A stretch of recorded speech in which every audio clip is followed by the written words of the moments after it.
Olá pessoal, eu sou o professor Maurício, de História do curso Dom Bosco, estou aqui para comentar brevemente a prova de História da segunda fase que foi realizada hoje à tarde. A prova foi dividida de uma forma interessante, de uma forma bem didática, porque ela apresentou questão de História antiga, medieval, moderna e contemporânea, na parte de História geral, e na parte de História do Brasil ela apresentou colônia, império e república. Quer dizer, aquela divisão clássica, né, por assim dizer, até cronológica da história. A gente pode encontrar, por exemplo, a primeiríssima questão sobre antiguidade, mundo greco-romano. Dava para esperar essa questão nesse lugar. A questão seguinte era uma questão sobre história medieval, fazendo uma relação interessante com alguns aspectos da história contemporânea, quando ela relembra a centralização do poder no Reino dos Francos, feito por Carlos Magno, posteriormente resgatada no seu sentido histórico por Napoleão, em 1804. Depois a gente vê alguma coisa sobre a Comuna de Paris, as principais realizações que a Comuna de Paris, o que ela representou, essa tentativa, uma primeira tentativa de implantação do socialismo. E em seguida aparece alguma coisa de história do Brasil. A gente tem uma questão interessante que fala sobre o crescimento da rede ferroviária no Brasil e na Inglaterra. E pergunta por que aconteceu na Inglaterra e por que aconteceu no Brasil.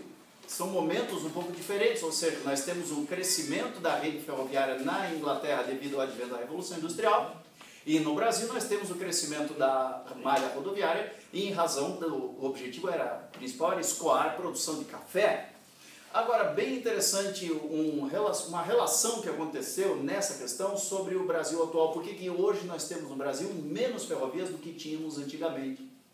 E a resposta é porque houve uma opção de governo pela constituição de uma grande malha rodoviária de transporte, em função do lobby, por exemplo, da indústria automobilística, da indústria do petróleo, né? Uma vez que o transporte ferroviário seria mais eficiente, mais barato, mas nós optamos institucionalmente pelo transporte rodoviário.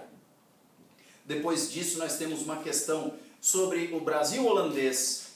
Inclusive nos nossos simulados essas questões estiveram presentes. Por que aconteceu a dominação holandesa, qual era o objetivo dela e por que a partir de um determinado momento os holandeses que haviam sido bem recebidos, há um grande movimento para que eles sejam expulsos. Interessante a questão e também pode ser considerado um clássico da história colonial brasileira. Revolução de 30, ou seja, a chegada de Getúlio Vargas representando as oligarquias periféricas ao poder, perguntando o que muda e o que permanece. O que muda? Acaba a República Velha, nós temos a instituição de um novo governo que começa a dar a forma do Brasil, o Estado moderno brasileiro. E o que permanece? Permanece o agrarismo, o coronelismo, a centralização do poder nas mãos de uma elite. Isso não muda. Boa questão. Novamente, a relação entre a história moderna e as atualidades se faz presente na questão sobre iluminismo. Pergunta o que os enciclopedistas queriam e o que tem a ver a enciclopédia de Diderot e d'Alembert e no que ela difere das modernas enciclopédias como a Wikipedia, né? Além do fato, evidente, de serem um ambiente virtual. Interessante essa questão. Daí depois a gente vai falar rapidamente, mas as duas últimas questões são sobre história contemporânea, uma sobre o contexto da Guerra Fria, né, e o contexto da Guerra do Vietnã e da expansão do socialismo no Sudeste Asiático, e por fim sobre o peronismo, quer dizer, a versão argentina do populismo, né, que a gente viu acontecer no Brasil. Uma prova feita sob medida por nosso aluno, que estava bem preparado, e eu espero que você tenha feito sua parte, transformado tudo que você sabia em um bom resultado. Um grande abraço, pessoal, desejo a todos um bom resultado.